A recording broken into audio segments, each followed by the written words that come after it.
RoShamBo, the podcast about unique competitions, extraordinary events, and other amazing adventures. I'm Kim, and I'm happy to have you here. I recently had an amazing adventure of my own. My bestie Diane and I went to swim with Manatee in Crystal River, Florida. This is a gorgeous area of Florida, by the way. It's about 90 minutes north of Tampa. Very underdeveloped, lots of natural beauty, and there's a ton of hot springs in the area. So the hot springs keep the water consistently 72 degrees, aka manatee temperature. And these majestic creatures, they like the warmer water. So in the winter, they always gather in the Crystal River area. And Diane and I went for a visit. We took a boat tour with the Adventure Center based out of our hotel, which was the Plantation on Crystal River. It was so cool. Our captain, Ross, was super knowledgeable, and we found an area with manatee after a really short time on the water. The animals, manatee, they seem genuinely interested in people. They come right up to you.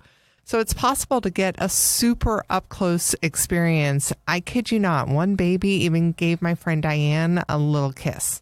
Or at least it seemed like a little kiss. Maybe it was something else. I don't know. It was crazy cool, though. And I think it might be my favorite animal encounter I've ever had. It was super cool, and I highly recommend it. I'm definitely going back myself. I want to bring my beau, Sean. I know he would love it too. And I'll leave a link for you to get more info on this episode page on RoShamBoPodcast.com. Speaking of today's episode, let's get into it, shall we? We're going to chat with the world's greatest chainsaw juggler.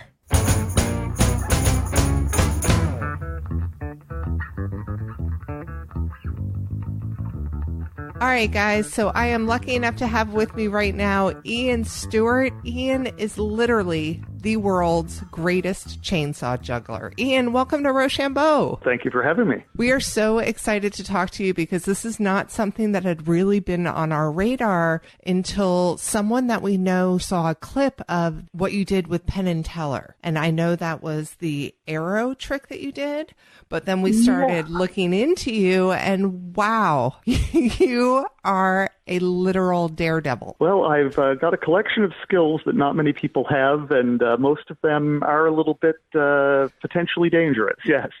So it seems. So how and why did you get started? I started as a magician after seeing a magician in my play school when I was just 3 years old. Oh, my gosh. Yeah, and that sparked a little thing in me that I wanted to be a magician, and, got the magic kits for Christmas and practiced the tricks. And later on, when I was in grade 4, which is the age of my son now, I got a book for Christmas called Juggling for the Complete Klutz. And came with some beanbags, and I learned how to juggle, and from there moved on. That's fantastic. You mentioned your son. Is your son following in your footsteps? Does he enjoy juggling? He is working on juggling. We practice sometimes in the evenings a little bit. He's starting to get it. Right on. I keep him away from the chainsaws. Oh, good. I'm glad to hear that. So at what point did you move from juggling beanbags to juggling sharp and dangerous objects? Well, when you start juggling, of course, you typically learn with tennis balls, beanbags, socks, something like that. And when you learn to juggle 3, of course, everybody, as soon as you show them 3, well, can you do 4? Can you do 5? How many can you do? And then can you juggle this? Can you juggle that? Can you, so you're at school and, can you juggle rocks? Can you juggle whatever comes at you? And then naturally people start saying, can you juggle knives? Can you juggle torches? Oh, boy. Followed by, of course, can you juggle chainsaws? Now, I got to pause you there. Why is that naturally followed by can you juggle chainsaws? Who started that? Well, that's an interesting question because what I came to find out is very few people do juggle chainsaws. It's almost an urban legend. There are people out there that do it.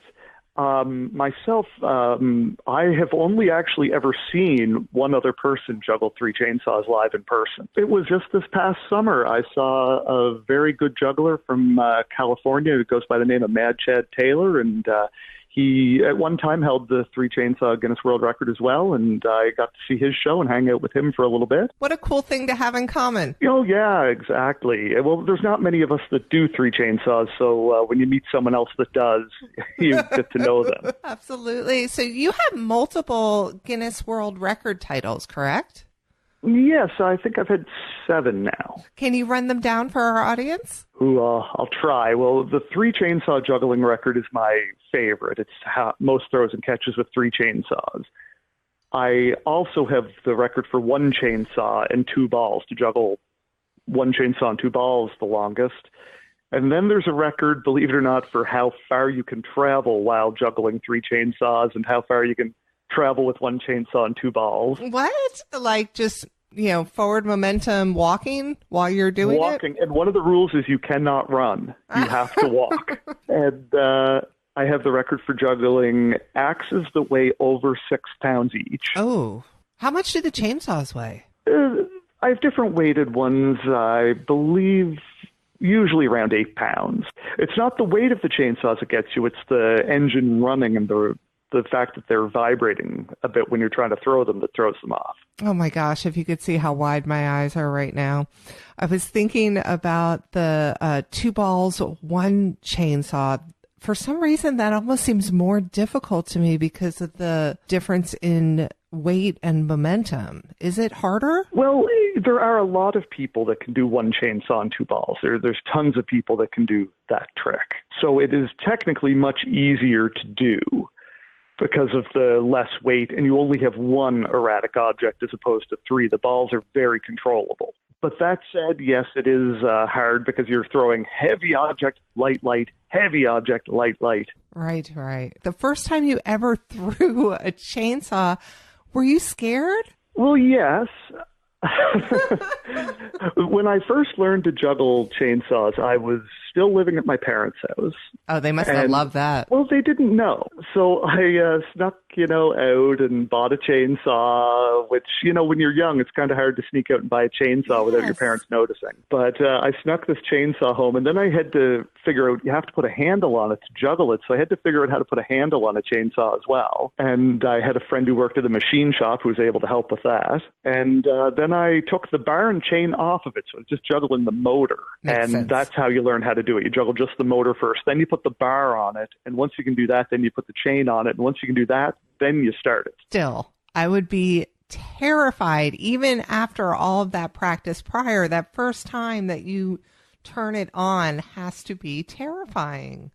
It is, and I can remember when I was first practicing, I went to a friend's house and I showed him my new toy, and I went to throw it into the air, and I remember they pretty much hit the ground because they were terrified it was going to get me. Have you ever had any actual mishaps?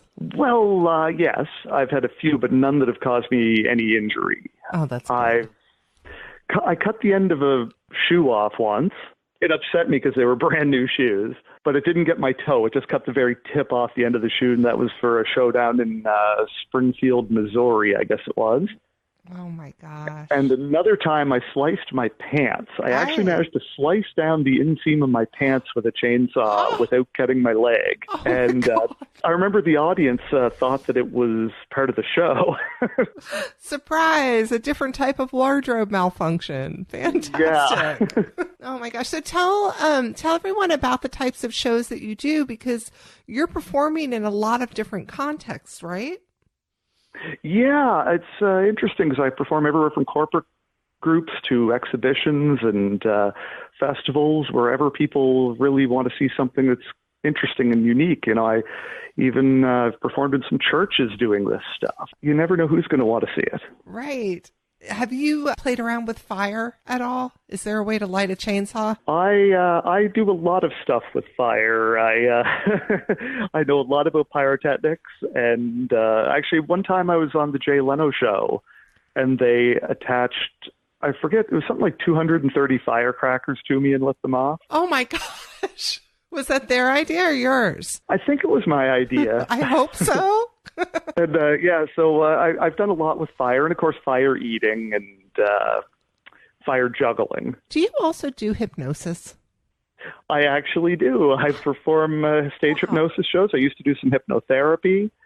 And it's great fun for different groups of people because you actually involve the audience. You know, they are the entertainment. How did you get into that? Well, when I got out of high school, I decided that I should get a profession. So I trained to be a pilot. And while I was training to be a pilot, I started doing more shows to build up, you know, money to pay for my pilot's license. Yeah, it's expensive. It is expensive. And also it's a profession that I'm thankful every day I'm not involved in because it's not a profession for me. You know, pilots are regimented people. They like to follow the rules. You follow this checklist into this checklist, and you don't necessarily always make your own decision as much as follow the checklist. Yeah, you don't really want your pilot to be a daredevil.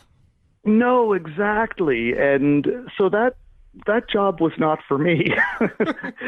Everything from the uniforms on is respect the people that do it, but it's definitely not for this guy. And so I was doing the shows, and I hurt my neck at one point and was having a hard time doing some of the physical things. And I decided, hypnosis, that looks fun. I can do that for a little while. And I trained to be a hypnotist and trained under some very good people and ended up doing shows. And I still do quite a few hypnosis shows every year just for fun. And especially where I live, we have what's called the Safe Grad Program, which at the end of the year, they lock the grads in for the night and have a all-night alcohol-free party. Yes, we have something similar here. It's pretty much exactly the same. They just call it a lock-in. Yeah, exactly. And for those, hypnosis is the best entertainment. I bet. With a bunch of awkward teenagers, fantastic. Yes, and universities, too. I love going to universities doing hypnosis. Are some people easier to hypnotize than others? Definitely. 100%. Everyone can be hypnotized. But it might take me 5 seconds to hypnotize one person. It may take me an hour and a half for someone else. And when you're doing a show, if you have 30 people come up to get hypnotized, if you can hypnotize 12 of them within, let's say, 4 minutes, hypnotize 12 of them in 4 minutes, send the rest back and get the show rolling because you don't want to waste a whole bunch of time. Right. Do you combine all of these talents of yours into one show, or do you try to market to a specific audience? I try and keep them separate because I find that the stunt work, the juggling and stuff is look at me. I'm the star of the show. Right. Where the hypnosis is them being the star of the show. But there are a few exceptions. For example, you can hypnotize people and tell them that you're holding a running chainsaw when in reality you're holding a sword, and then swallow the sword. And so the audience gets to see that you did the sword swallowing trick, but the people on stage are freaking out because they think you just swallowed a live chainsaw. That is just fantastic. Well, do you have anything else on your horizon as far as world records go? Is there any challenge that you'd love to be able to accomplish at some point? There are a few, and they are not necessarily juggling even. I'm going into other areas of stunt stuff that I'm not sure I should say too much about, but I've got one fairly crazy idea and one that's a little tamer. Will you tell people the best ways to find out more about you? Well, chainsawjuggling.com is a great place to find me. And, of course, you can do the social medias, Instagram, Facebook, things like that. I'm pretty much all over the place. That's awesome. And if someone, works for a corporation and is a party planner, they could literally hire you to come out, right? They can. It's been proven that it gets people excited to hear that they're getting the chainsaw juggler in. Well, thank you so much for joining us today. I appreciate you. Thanks for calling.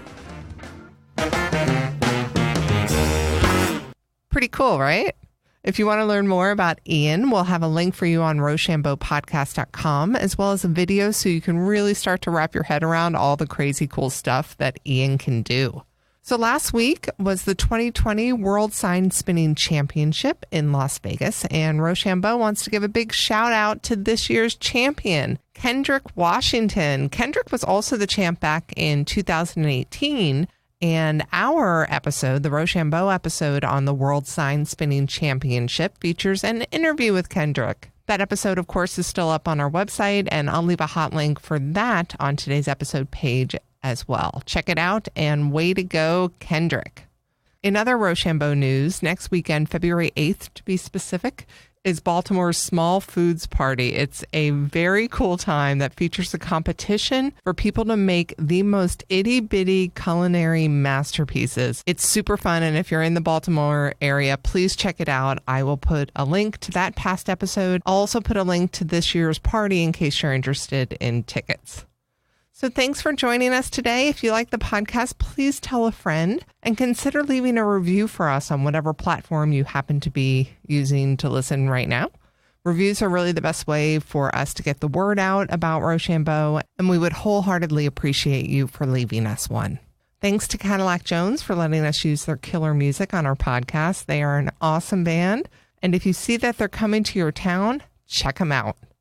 Till next time, people.